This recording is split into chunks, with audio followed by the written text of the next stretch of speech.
Ito ang UNTV News Worldwide.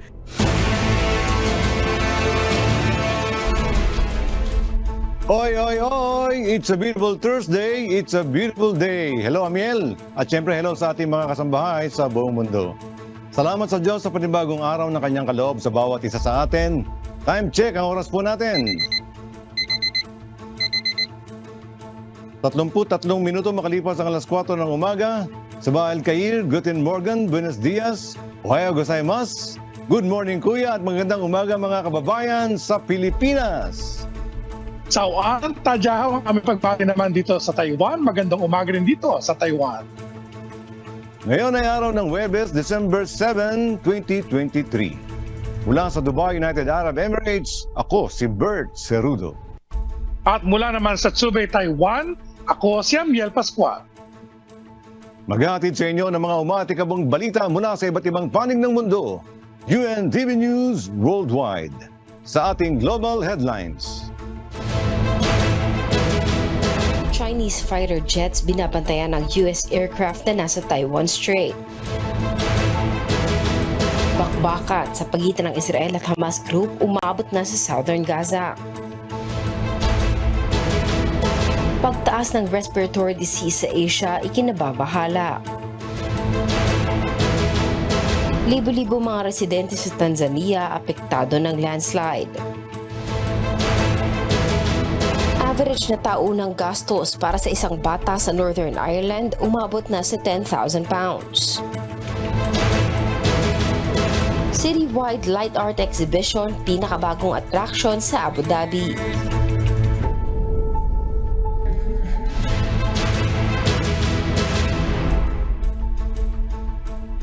Una sa ating mga umatikabong balita. Binabantayan ng Chinese fighter jets ang US aircraft na nasa Taiwan Strait. Depensa naman ng Taiwan at US. International space ito at walang nilalabag na batas ang US. Ito ang umatikabong balita ni Tracy Advincula.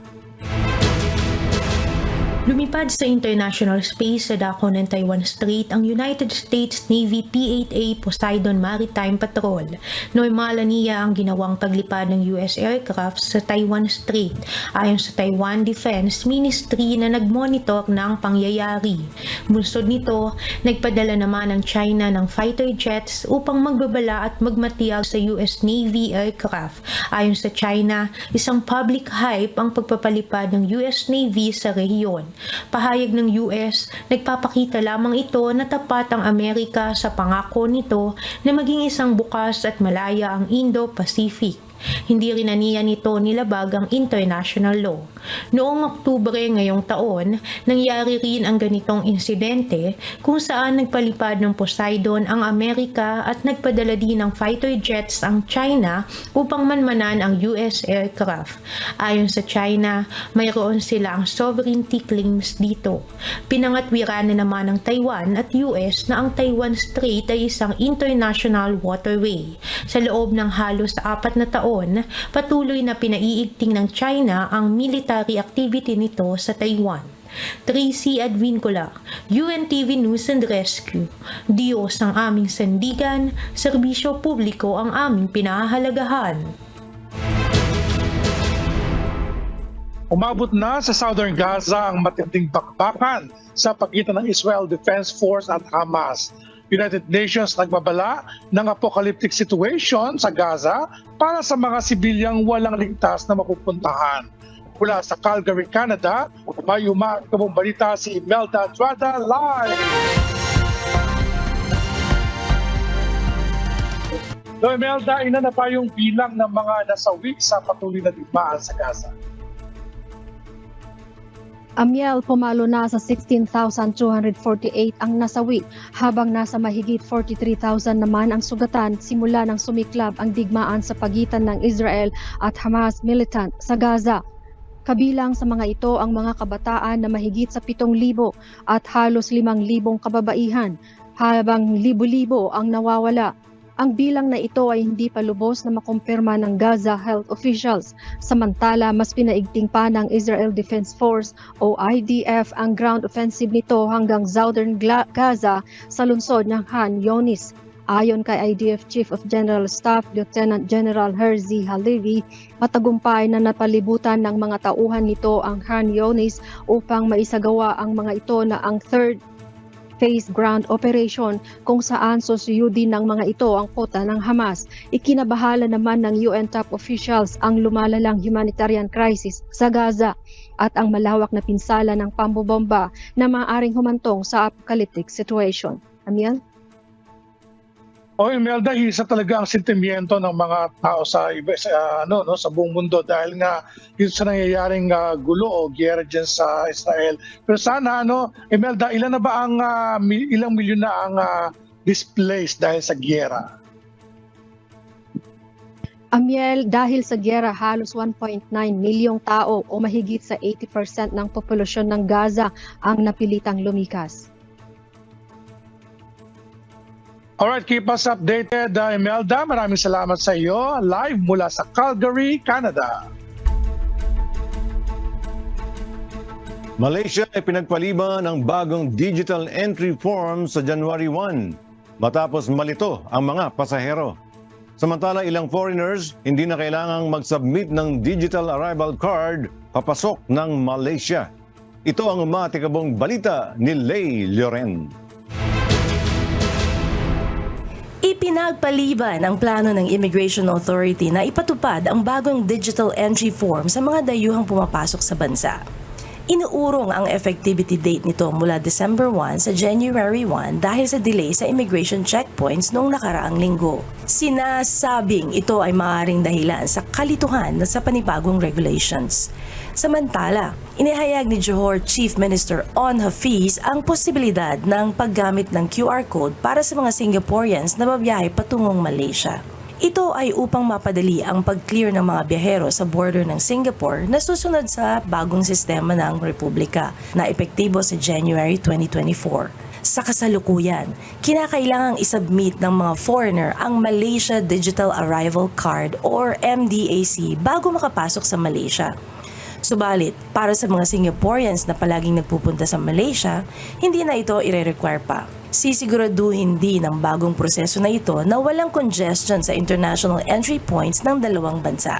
Bukod sa Singaporeans, ang mga sumusunod ay hindi na rin nangangailangan ng MDAC, ang mga Malaysian long-term pass holders, ang mga merong Brunei Common Identification Certificates at Brunei Malaysian Frequent Traveler Facility, pati na rin ang Thai Border Passes at Indonesian Cross-Border Passes.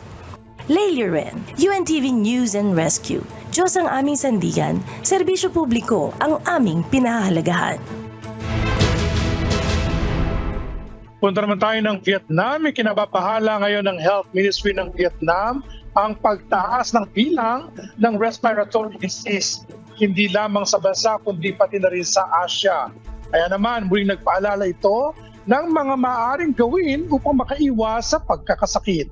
Ito ang umatakbong balita ni Grace Aguado. Hinihimok ng mga Department of Health sa Southeast Asia na maging mapagbantay sanhi ng pagtaas ng bilang ng mga respiratory illness gaya ng COVID-19, flu at ang bagong respiratory disease na kumakalat sa mga bata sa China. Nakakita ang Malaysia at Singapore ng significant na pagtaas sa mga kaso ng COVID-19. Subalit ayon sa mga otoridad ay kontrolado naman nila ang sitwasyon ukol dito. Iniulat naman sa Cambodia ang isa pang kaso ng impeksyon sa tao ng bird flu virus H5N1 na nagdala sa kabuuang bilang ng mga kaso sa 6 ngayong 2023. Sa China, nagkaroon ng pagtaas ng respiratory disease sa mga bata mula noong Oktubre. Dahil naman sa pagbabago ng panahon, nakararanas ang Vietnam ng pagbaba ng temperatura at high humidity na gumagawa ng kanais-nais na kondisyon upang kumalat ang pathogens. Kaya naman, nananawagan ng pamahalaan sa mga matatanda, bata at may hinang immune system at chronic diseases na maging mapagmatsyag. Ipinaalala muli ng Department of Health ang pagsusuot ng mask lalo sa mga matataong lugar at healthcare facilities, paghuhugas ng kamay ng regular at pagdidisinfect ng kanilang lalamunan at ilong upang makatulong na maiwasan ang pagkalat ng mga sakit. Sa nakaraang linggo, dumoble ang bilang ng mga batang dinadala sa ospital dahil sa respiratory illness. Marami sa mga ito ang may severe pneumonia na nangangailangan ang paggamit ng ventilators. Grace Aguado, UNTV News and Rescue. Diyos ang aming sandigan, serbisyo publiko ang aming pinahahalagahan. Libo-libong mga residente ang naapektuhan ng landslide sa Tanzania, bunsod ng malakas na pag-ulan. Hindi bababa sa 60 ang naiulat na namatay. Ito ang umatikabong balita ni Cres Pogavan. Halos 6,000 mga residente ang naapektuhan ng landslide sa Tanzania at hindi bababa sa 63 ang naiulat na namatay. Lubog rin sa baha ang 750 hektarya ng bukiran sa Manyara Region, bunsod ng malakas na pagbuhos ng ulan. Nagpahayag naman si Tanzania President Samia Suluhu Hassan na nagsimula ng aksyonan ng rescue teams ang naging kalamidad sa rehiyon at kung paano maiiwasan ang ganitong uri ng mga sakuna sa hinaharap. Patuloy naman ang ginagawang rescue mission ng mga otoridad sa pag-asang matatagpuan ang katawan ng mga nasawi dulot ng landslides at mga pagbaha. Batay sa UK-based website na Carbon Brief, humigit kumulang 15,000 na ang namatay sa Tanzania sa taong 2023 dahil sa mga climate-related disasters. Cres Pogavan na UNTV News and Rescue, Diyos ang aming sandigan, serbisyo publiko ang aming pinahahalagahan. Umabot sa 10,000 pound ang average na taunang gastos para sa isang bata sa Northern Ireland. Kaya naman, kinakailangan din ng pagtaas ng sahod upang matugunan ang pangangailangan ng mga bata.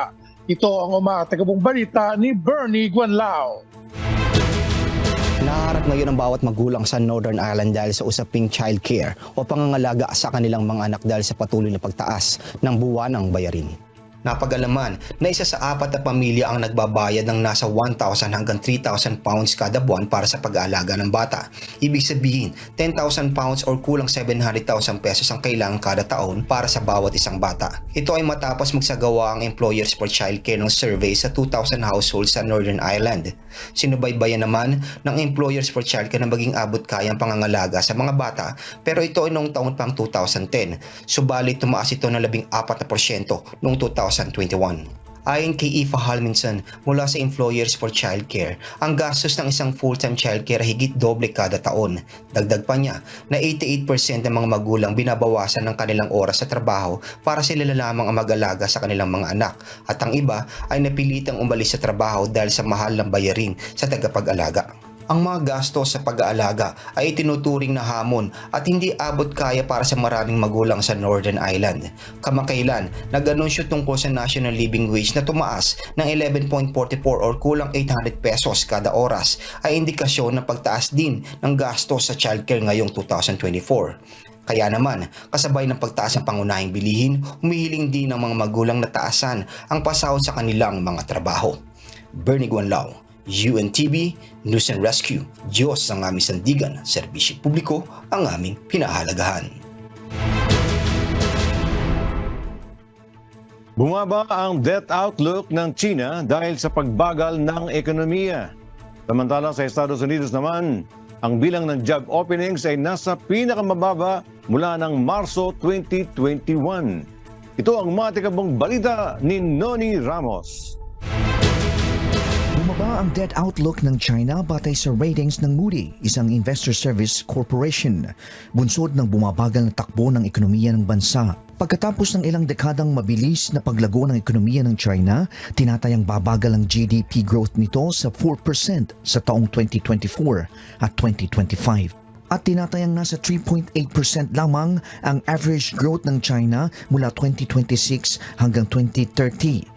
Ang negative rating ng China ay nagdulot ng pangamba na maaaring hindi ito makapagbayad ng utang. Pinutol ng Central Bank ng China ang isa sa key interest rates nito sa pangalawang pagkakataon sa loob lamang ng 3 buwan bilang tugon sa economic slowdown. Nilalayon ng hakbang na ito na matulungan ang ekonomiya sa pag-recover mula sa impact ng pandemic, lumalalang exports at mahinang consumer spending. Samantala sa Estados Unidos, naitala naman ang pinakamababang datos ng job opening. Nasa 8.7 million job openings lamang ang pumalo sa buwan ng Oktubre ngayong taon. Sa kabila ng pagbabang ito, nananatili pa rin nasa healthy pace ang bilang ng job openings ayon sa mga eksperto. Pinakamababa ang job openings sa business sector simula noong 2022. Sa kabila nito, mayroon pa ring higit na 1.5 na bakanting trabaho kada unemployed person. Ibig sabihin, mayroon pa ring imbalance sa labor demand at supply. Noni Ramos, UNTV News and Rescue. Diyos ang aming sandigan, serbisyo publiko ang aming pinahahalagahan. Ito naman, Bert, sa ating mga kababayan dyan sa Middle East na mahilig mamasyal. Dinarayo ng mga residente at turista ang pinakabagong pasyalan ngayong winter season na kinapapalooban ng lighting artworks sa Abu Dhabi, United Arab Emirates. Ito ang umaatgabong balita ni Bradley Robuza. Kinagigiliwan ngayon ng mga residente at turista ang pinakabagong atraksyon kung saan tampok ang light art installations sa Abu Dhabi, United Arab Emirates. Ang Manar Abu Dhabi ay proyekto ng Abu Dhabi Department of Culture and Tourism na layong magbigay ng kakaibang recreational experience sa pamamagitan ng transformative light art installations. Aabot sa 35 site-specific artworks ang tampok sa Manar Light Exhibit mula sa local at international artists ng Argentina, Belgium, France, Japan, India at iba pa. Sa halagang 25 dirhams o 375 pesos, maaari ka nang makapamasyal sa isa sa mga artwork exhibit locations, ang Lulu Island. Magsisimula ang pamamasyal sa pagsakay ng bangka o yate papunta sa Lulu Island. Ilan sa mga inihandang pasyalan dito, ang Collider na binubuo ng daan-daang pencil beam robotic searchlights. Nariyan din ang Translation Stream na isang interactive art light work na kusang nahahawi ang mga letra at simbolo kapag dinadaanan ng mga tao. Mayroon ding Pulse Island na binubuo ng libu-libong bumbilya na siyang magre-representa ng pagtibok ng iyong puso kapag itinapat sa sensor ang iyong kamay. Sa June Ringer naman, gamit ang boses, kaya nitong i-echo ang bawat tunog na maririnig mula sa mga turista at ibabalik ang tunog bilang waves of light, haze at sound. Samantala, inaasahan namang magbubukas ang second phase ng light exhibit sa iba pang lugar gaya ng Saadiyat, Jubail, Al Samalia at Fahid Island sa December 20 at inaasahang magtatagal hanggang sa January 30, 2024. Bradley Robuza, UNTV News and Rescue, United Arab Emirates. Diyos ang aming sandigan, serbisyo publiko ang aming pinahahalagahan.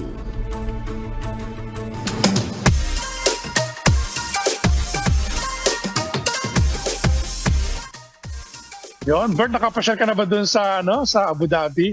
Magandang hindi pa pasyalan, parang na-excite ako Mapuntahan hindi ka man nakapasyal, Bert, pero swerte mo naman dahil nakita namin yung post mo Pero syempre, ito na ang hindi natin makakalimutan, Bert, ang pinakaabangan ng ating mga kasambahay. Pwede bang bumati? Syempre naman, Amiel, pwede. Ayan, pero ba tayong pagbati? Kayo muna babati. Wala yata tayong pagbati sa ibang mga ating mga kasambahay. Pero, meron ba tayo? Wala.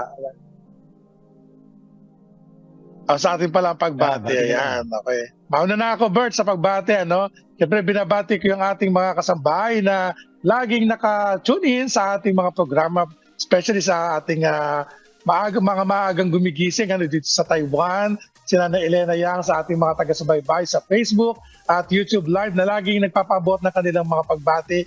Ito din sa aking nanay na lagi din naka-tune in at pag hindi nagigising ng maaga, ay nagbo-viewing naman ng ating mga recorded. Kasi pwede naman lang mapanood yung ating mga live sa recorded sa YouTube at saka sa Facebook. Nabati ko rin yung ating mga celebrants, sa mga December celebrants dito sa Taiwan at ganoon din sa South Korea.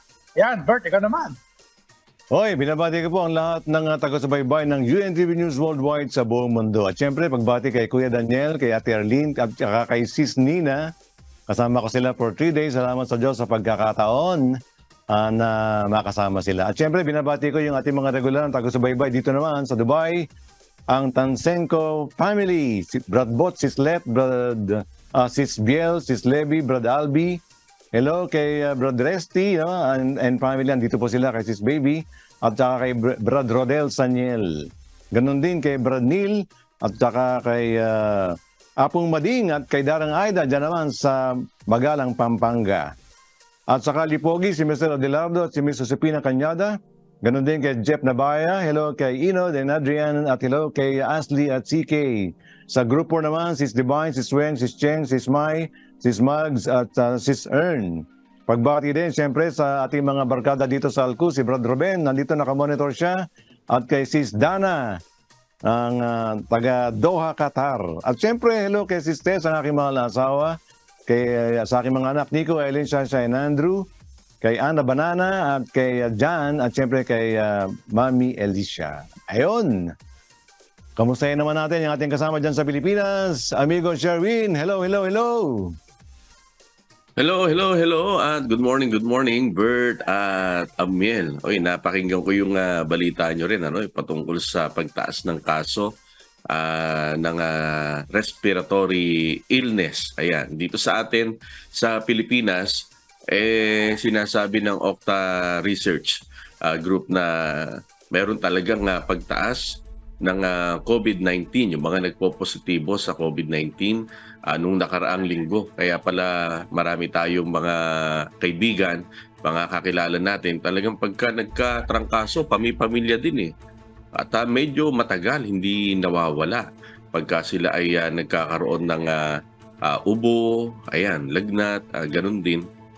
Kaya nga ako minsan ganun din at sinisipon. Kaya kumakain kami rito ng Kaya rin sinasabi ni Bradeli nung araw, kumain ka ng prutas na napapanahon. At dito kasi ngayon sa atin, Bert, Amiel, marami ng, alam niyo ba yung sintunis o dalandan kung tawagin. Yung maliliit kasi, yung alam ko, sintunis ang tawag. Pagka malalaki, dalandan. Yan ang marami ngayon. At binabanatan namin kasi medyo mataas yata yung vitamin C niyan. At syempre, yan ang marami ngayon Kaya yan ang aming tinitira. Sa inyo ba yan, Bert, Amiel? Kamusta naman? Yes, amigo Sherwin, hello sa iyo. At napapansin ko nga, medyo gumanda lalo yata ang boses mo. At tama ang sinasabi mo na ang Diyos ay nagpapakain sa tamang panahon. Kaya yung mga citrus fruits, kailangan natin yan, kailangan natin dagdag na vitamin C at saka mga liquids, mag-inom tayo ng mga juices. At dito naman ay patuloy na ang paglamig dito, kaya nga ngayon pwede na akong mag-Americana, pwede na akong mag-coat. At ngayon ay nasa 26 degrees Celsius ang temperature dito, sa umaga naman ay nasa 28 to 30. Kaya naman yung ating mga kababayan ay masayang-masaya. Ito yung panahon na nagbabanding ang ating mga kababayan. Lumalabas sila sa gabi at nagpupunta sa mga park. Iba nagka-camping at ini-enjoy nila itong malamig na klima ngayon dito. Pero siyempre, gaya ng nabanggit mo, ganun din ang napansin ko rito, amigo Sherwin, Amiel. Marami ding nagkakasakit, parang flu-like, parang COVID-like. At panawagan natin sa ating mga kasambahay na tayo po'y mag-ingat. Palakasin natin ang ating mga katawan upang tayo po ay makaiwas sa mga sakit na yan. Diyan sa inyo, Amiel. Bert, dito kasi amigo Sherwin, palamig na rin ang panahon. Naglalaro sa 12 to 15 degrees Celsius sa umaga, malamig talaga. Marami rin talaga nagkakasakit, kagaya ng balita natin na mga respiratory diseases. May mga ilan nga tayong mga nababalita sa airport pa lang, talagang ini-screen nila yung mga papasok, especially mga galing sa mainland China, may mga napaulat nung nakaraang linggo. At dito naman, ang mga Taiwanese talaga, Bert and Sherwin, sa mga ganitong season, nagsusuot talaga sila ng face mask, kaya talagang naiiwasan yung pagkalat ng mga sakit. Even pre-COVID pa, talagang gano'n na sila dito. Nung unang dumating ako dito, nagulat ako bakit dami naka-face mask sa trend, ano?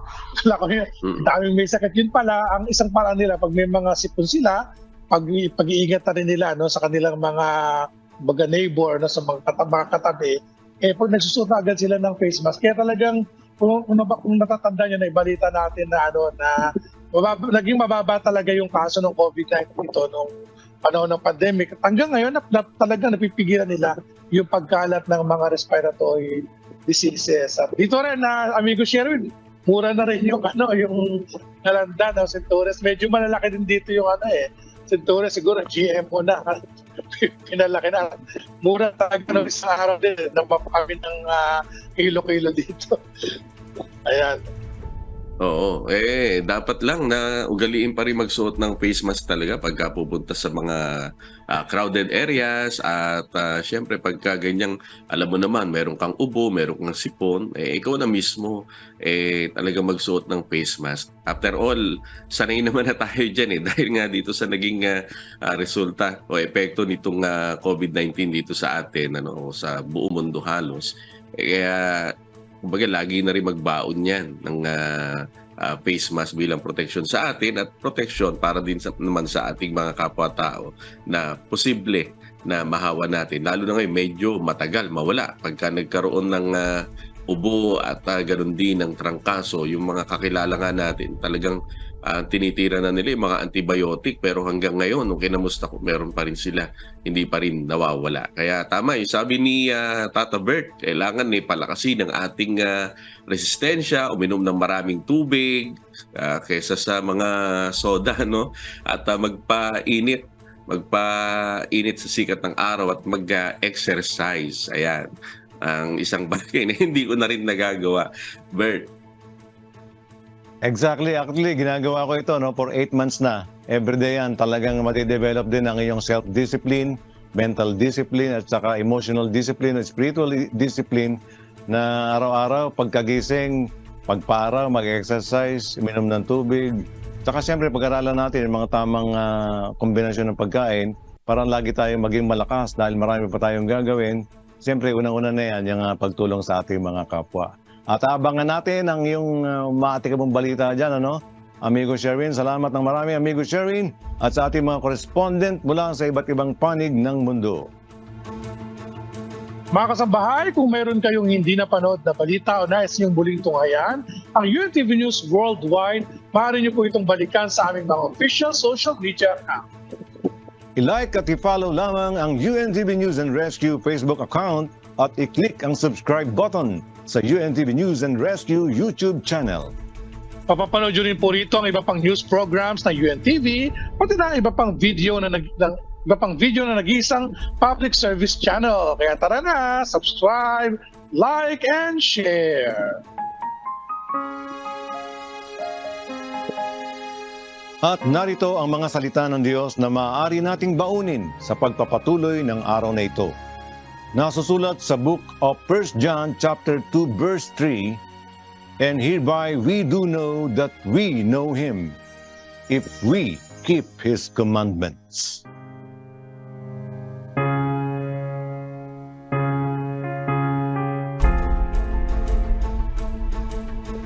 At yan po ang mga umatikabong balita sa iba't ibang panig ng mundo ngayong umaga ng Huwebes, December 7, 2023. Susunod na ang programang Hataw Balita Pilipinas sa UNTV at sa UNTV Radyo La Verdad 1350. Mula rito sa Windy City ng Taiwan, ang Zhubei, ako si Amiel Pascual. Sa ngalan ng lahat ng bumubuo ng UNTV News and Rescue at ng UNTV Radyo La Verdad 1350, mula rito sa Dubai, United Arab Emirates, ako naman si Bert Cerudo. Dito sa UNTV at sa UNTV Radyo La Verdad 1350, Diyos ang aming sandigan, serbisyo publiko ang aming pinahahalagahan. Maraming salamat po.